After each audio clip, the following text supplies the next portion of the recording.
mentioned to me that he wants to go somewhere. Without starting with the last issue. Which one? Thank you. To go on turn on. Oh, 110-1. Yeah. In fact, I was wondering whether it's a bribe to me. Anyway, Chair, just a comment on item 4 on borrowing by powers by the county government.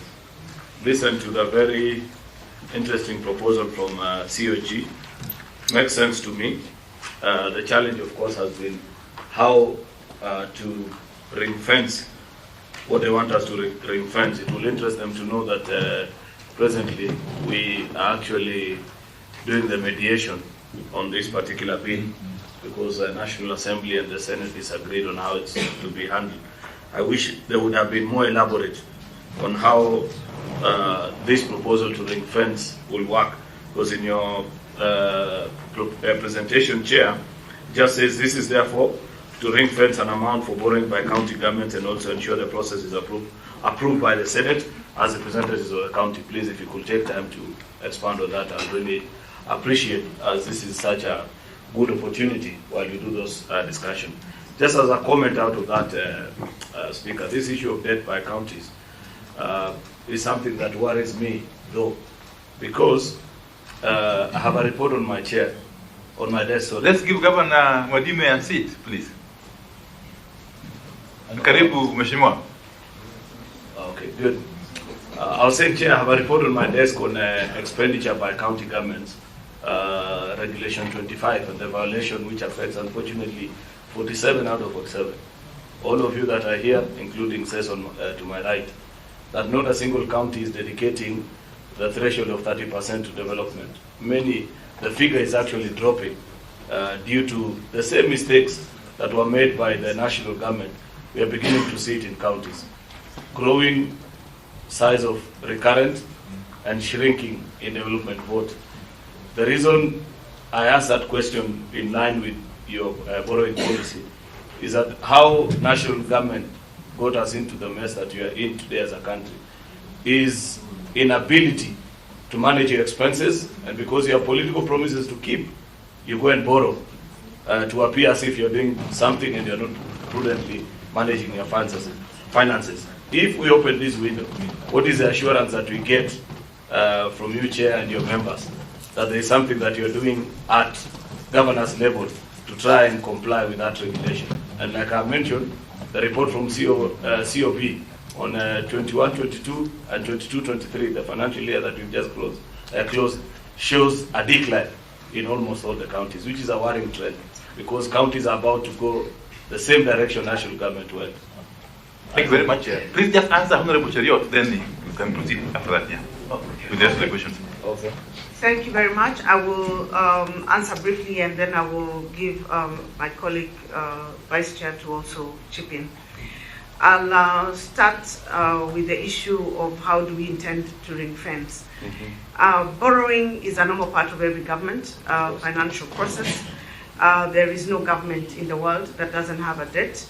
I think what it is that jeopardizes any country is the extent to which you borrow. Many of them measure borrowing on the basis of their GDP.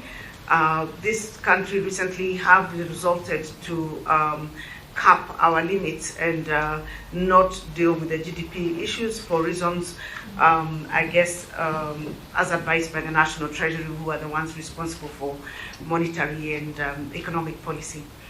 Now, what we're saying is this. When counties make requests for resources to carry out our functions, year on, what happens is that we are usually given the excuse that the reason we cannot increase your resources to be able to do the functions that you're asking is because this is the only amount we have, because we are having to borrow this much to pay our debt. Now, every budget making process considers two items to fund the budget. One is revenue, the other one is the borrowing to fund the gap. Because in every government, development projects will always exceed the amount of revenue that the country has, and that is why they end up with a gap in borrowing. As I said, the issue is to rationalize what it is that you prioritize as your projects so that you're able to finance your budget. So the borrowing then shouldn't be to the extent that it is in many countries that are in debt distress. Now, what we are saying, since that is the logic that is used for county governments to be denied their revenue, then we should apply the same, that we are given the same space for both the allocation from the revenue, which is what we usually get, and we are saying as a percentage of the revenue that has been raised in the previous year, and we are proposing in this case 45%. And then, considering what the national government is borrowing, the county government should also be given the same window of 20% to fund their budget deficits for their development projects. So in essence, it's just what we're saying is that whatever you're applying at the national level, you should also apply the same principles at the county level. Now, to address the second question of why is it that the counties have a problem with adhering to the stipulated or recommended 30% by the PFM with regard to recurrent expenditure versus development. One of the reasons that our recurrent expenditure grows is human resource expenses, which have to do with the staff that we have in the counties. Now, we got functions that were devolved, and we did claim human resource. We also found human resource of the counties from the county authorities. Now, the challenge, like in this past financial year, if I could explain, the amount of money that the counties were given in additional revenue was less for most counties than that which would be required to just factor in basic requirements of law in terms of increases of salary, annual increases of salaries. And we raised it when we were coming to the Senate to look for the resources. So of course, if you do that 2-3 times, you will find that all counties then will end up spending a lot more than the 30%. So it is the only way to get the counties to have their 30% or less in recurrent expenditure, especially in human resource, is to increase the allocation that you're giving to the counties.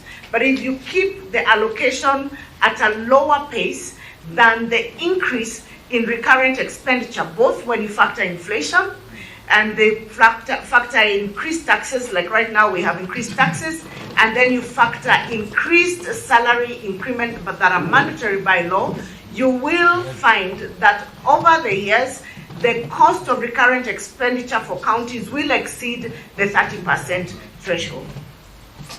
Chair, maybe before you give